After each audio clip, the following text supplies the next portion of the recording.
Jalan putus 2 titik.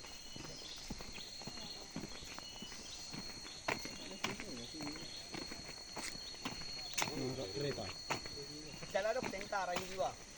Beda tarami opkarita. Tentara. Bayi dulu nih.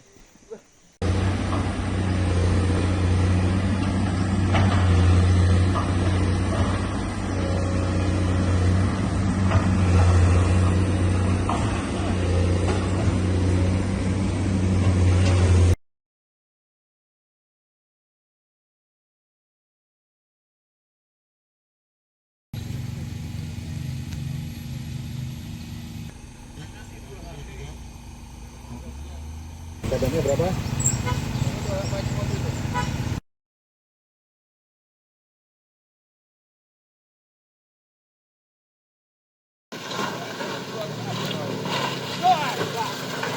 Kiri bang, kiri kiri.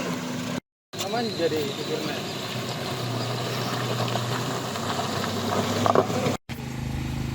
Udah bagus. Suaranya bagus.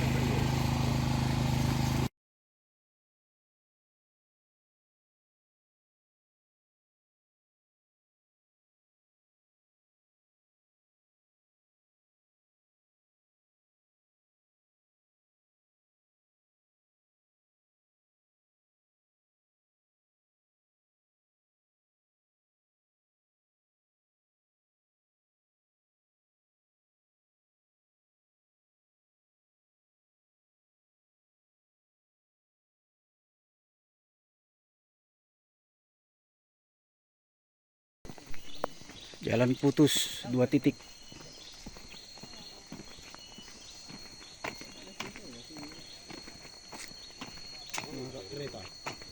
Jalan tentara ini juga.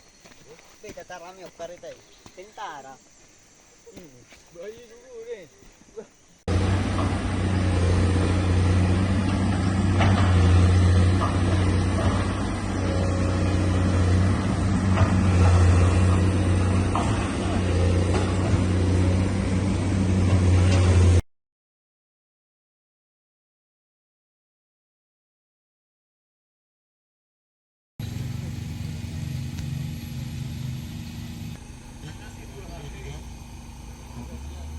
Kadangnya berapa?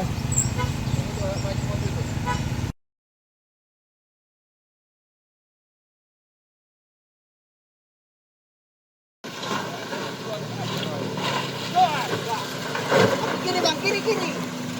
Aman jadi supirnya.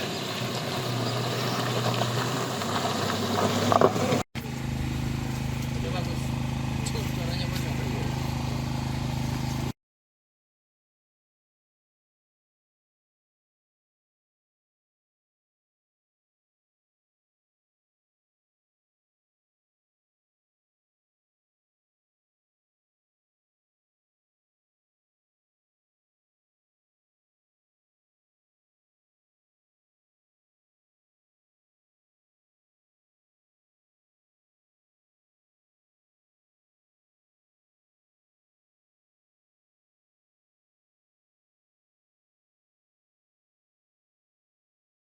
Harga minyak melemah pada perdagangan di hari Senin setelah investor menimbang gangguan pasokan akibat meningkatnya ketegangan antara Amerika Serikat dan Venezuela dengan kekhawatiran kelebihan pasokan global serta dampak potensial dari kesepakatan damai Rusia-Ukraina. Minyak mentah berjangka Brent ditutup merosot 0,92% menjadi $60,56 per barrel, sedangkan minyak mentah berjangkat West Texas Intermediate yang turun 1,08% ke posisi $56,82 per barrel. Kedua kontrak tersebut anjlok lebih dari 4% sepanjang pekan lalu tertekan ekspektasi surplus pasokan minyak global pada tahun 2026. Adapun ekspor minyak Venezuela dilaporkan anjlok setelah Amerika Serikat menyita sebuah kapal tanker pekan lalu dan menjatuhkan sanksi baru terhadap perusahaan pelayaran serta kapal-kapal yang berbisnis dengan produsen minyak Amerika Latin tersebut. Meski demikian, dampak gangguan pasokan dinilai terbatas oleh ketersediaan minyak yang melimpah di pasar global.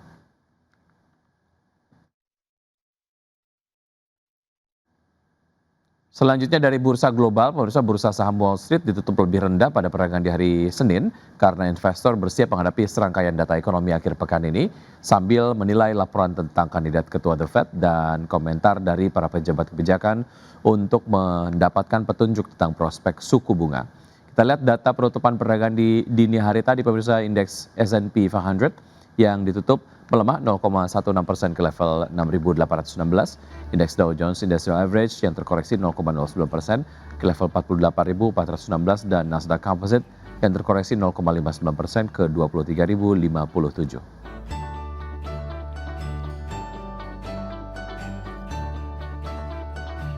Dan sementara itu dari Eropa, bursa ekuitas Eropa berakhir di area positif didorong kenaikan di hampir seluruh sektor dengan perbankan menjadi penopang utama.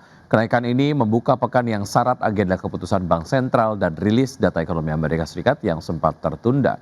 Stock 600 ditutup naik 0,74% menjadi 582,97. Kemudian DAX Jerman menguat 0,18% ke 24.229 dan FTSE 100 Inggris melesat 1,06% ke posisi 9.751.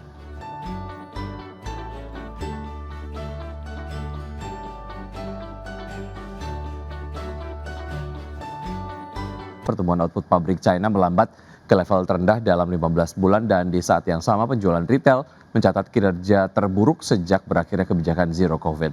Data Biro Statistik Nasional menunjukkan produksi industri China yang tumbuh 4,8% secara year on year pada November 2025 namun menjadi laju terlemah sejak Agustus 2024. Pertumbuhan output pabrik Cina melambat ke level terendah dalam 15 bulan. Sementara penjualan retail mencatat kinerja terburuk sejak berakhirnya kebijakan zero COVID. Menegaskan kebutuhan mendesak Beijing untuk menemukan sumber pertumbuhan baru menjelang tahun 2026. Data Biro Statistik Nasional yang dirilis Senin 15 Desember menunjukkan produksi industri naik 4,8% secara tahunan atau melambat dari 4,9% pada Oktober dan menjadi laju terlemah sejak Agustus 2024. Angka ini juga berada di bawah perkiraan kenaikan 5,0% dalam jejak pendapat Reuters. Sementara itu, penjualan retail yang menjadi indikator utama konsumsi hanya tumbuh 1,3%, terlemah sejak Desember 2022 dan jauh di bawah 2,9% pada Oktober, serta produksi 2,8%. Selain itu, dengan subsidi tukar tambah yang mulai memudar, krisis sektor properti yang berkepanjangan menekan belanja rumah tangga dan investasi industri berisiko memperparah deflasi, serta otoritas Cina selama ini mengandalkan ekspor untuk menopang pertumbuhan. Namun strategi tersebut semakin sulit dipertahankan seiring meningkatnya penolakan mitra dagang terhadap surplus perdagangan Cina yang mencapai sekitar $1 triliun Amerika Serikat, serta upaya sejumlah negara untuk membangun hambatan impor. Sebagai tanda tekanan lanjutan, penjualan mobil tahunan merosot 8,5%, penurunan terdalam dalam 10 bulan, meredupkan harapan pemulihan akhir tahun di sektor yang biasanya mencatat penjualan kuat pada 2 bulan terakhir. Berbagai sumber untuk IDX Channel.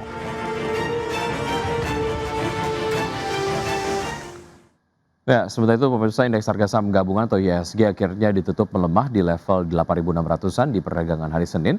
IHSG terbebani pelemahan dalam saham konglomerasi di tengah rebound signifikan saham perbankan Big Caps. Indeks harga saham gabungan ditutup melemah 0,13% di level 8.649,66 di perdagangan Senin. IHSG secara intraday cenderung bergerak fluktuatif usai koreksi ke level 8.622,985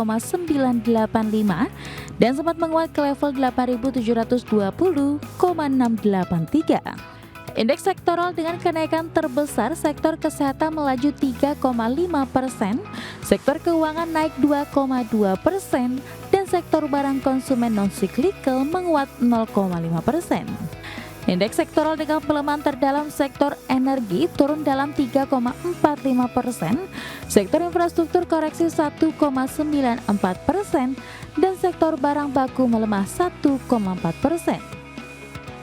Emiten grup konglomerat tercatat menjadi pemberat utama kinerja IHSG. Adapun beban terbesar atas gerak IHSG, saham DSSA melemah 5,08% di level 100.850 per saham dan berkontribusi atas pelemahan 19,86 indeks poin. Saham BRMS ditutup melemah 8,54% di level Rp1.125 per saham, beban IHSG di 12,79 poin. Saham TLKM ditutup melemah 2,29% di level Rp3.470 per saham, beratkan IHSG di 8,74 indeks poin. Saham cuan ditutup melemah 7,11% di level Rp2.350 per saham. Beban IHSG di 7,52 indeks poin dan saham PIAN ditutup melemah 2,61% di level Rp16.800 per saham dan beratkan IHSG di 7,46 poin. Sementara emiten perbankan tercatat menjadi penopang utama kinerja IHSG. Saham BBCA ditutup menguat 3,78% di Rp8.300 per saham dengan kontribusi 28,37 indeks poin. Saham BBRI melesat 4,13% di level Rp3.750 per saham, topang IHSG di 24,74 indeks poin. Saham BMRI terapresiasi 3,53% di level Rp4.990 per saham dengan sumbangan 14,19 indeks poin. Dan saham BBNI melonjak 4,72% di level Rp4.440 per saham dengan kontribusi 6,87 indeks poin. Dikutip dari Bloomberg melansir riset Pintraco Sekuritas, IHSG ditutup melemah di level 8.649,66 di Senin. Setelah sempat bergerak di teritori negatif di awal sesi dan bergerak menguat. Adanya rotasi pilihan saham investor dari saham konglomerasi ke saham blue chips, terutama saham perbankan yang sempat membuat IHSG bergerak di teritori positif. Berbagi sumber, IDX Channel.